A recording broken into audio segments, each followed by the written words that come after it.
नमस्कार, मैं हूं प्रतीक त्रिवेदी। हमारी दिल्ली में आपका स्वागत है। सबसे पहले नजर डालेंगे हेडलाइंस पर। जैसा +2 पैटर्न लागू होगा, साइंस का एक ही कोर्स अगले साल से लागू करने पर सहमत। राजधानी के खेल आयोजनों पर हमले की चेतावनी, सरकार ने कहा कोई खतरा नहीं, सुरक्षा तैयारियां हैं मुकम्मल। संसाधन मंत्री कपिल सिब्बल के झोले से आया है ऑल इज वेल का नया प्लान। जी हां, 12वीं के गणित और विज्ञान का सिलेबस पूरे भारत के लिए एक होने जा रहा है। बोर्डों के बीच अगले साल से इसे लागू करने पर सहमति बनी है।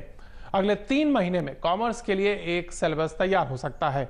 कई स्कूलों ने इस नई पहल का स्वागत किया है। अगले साल से देश के सभी स्कूली बोर्डों में गणित और विज्ञान की पढ़ाई एक जैसी हो जाएगी। ये है मानव संसाधन मंत्री कपिल सिब्बल का नया प्लान। इस बदलाव का मकसद है राष्ट्रीय स्तर की प्रवेश परीक्षाओं में छात्रों के लिए प्रतियोगिता एक जैसी बनाना।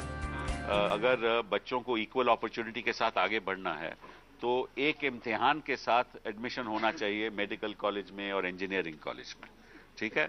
और जब तक कोर करिकुलम नहीं होगा तो उसमें समझ लीजिए वो समानता जो आनी चाहिए वो नहीं आएगी। भी विद्यार्थी साइंस और मैथ्स में एक जैसा कोर्स पढ़े ताकि उन्हें बराबरी का मौका मिले और एक ही परीक्षा के दम पर तमाम इंस्टीट्यूट्स में एडमिशन के रास्ते खुल जाएं। ये बात सुनने में तो बहुत अच्छी लगती है, लेकिन क्या देश भर के सारे स्कूल, टीचर और इंस्टीट्यूट्स 2 साल के भीतर इतने बड़े बदलाव की तैयारी पूरी कर लेंगे?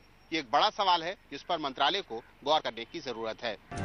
दिल्ली के कई स्कूलों ने इस बदलाव का स्वागत किया है। जो लेटेस्ट 11, 12 जो क्लास 12 का स्पेशली उन्होंने जो बोला है कि एक ही तरह का सिलेबस होना चाहिए ऑल ओवर इंडिया, बिल्कुल सहमत हूँ मैं इस चीज़ से। ना सिर्फ मैंने अपने स्टाफ से भी बात की थी, सभी सहमत हैं, क्योंकि एक तो ये ऑल इंडिया लेवल पे एक ही, कोई स्टेट का कोई चक्कर नहीं रहेगा, हर जगह एक ही सिलेबस चलेगा। हर स्टेट अपनी तरह से क्वेश्चंस बना देते हैं। बच्चों को तो स्ट्रेस हो जाता है ना कि हमें अलग अलग तैयारी करनी है और पता नहीं कहाँ हमें एडमिशन मिले। अब कम से कम ये होगा कि एक कॉमन एंट्रेंस टेस्ट होगा, उसकी बेसिस पे बच्चे को भी पता है कि यदि मेरे इतने पॉइंट्स आएंगे तो यहाँ पर मुझे ज़रूर मिल जाएगा, वहाँ नहीं मिलेगा तो दूसरे कॉलेज में मिल जाएगा। कम से कम बच्चों के लिए भी थोड़ा स्ट्रेस कम हो जाएगा। इस नए बदलाव के लिए तैयारियां शुरू हो चुकी हैं। यही नहीं, कपिल सिब्बल ने ये भी कहा है कि 2013 में एक टास्क फोर्स का गठन किया जाएगा। ये टास्क फोर्स इंजीनियरिंग और मेडिकल कॉलेजों के साथ साथ तमाम प्रोफेशनल इंस्टीट्यूट के लिए कॉमन एंट्रेंस टेस्ट की व्यवस्था बनाने की दिशा में काम करेगा। अमरदीप कुमार के साथ बालकृष्ण, दिल्ली आज तक।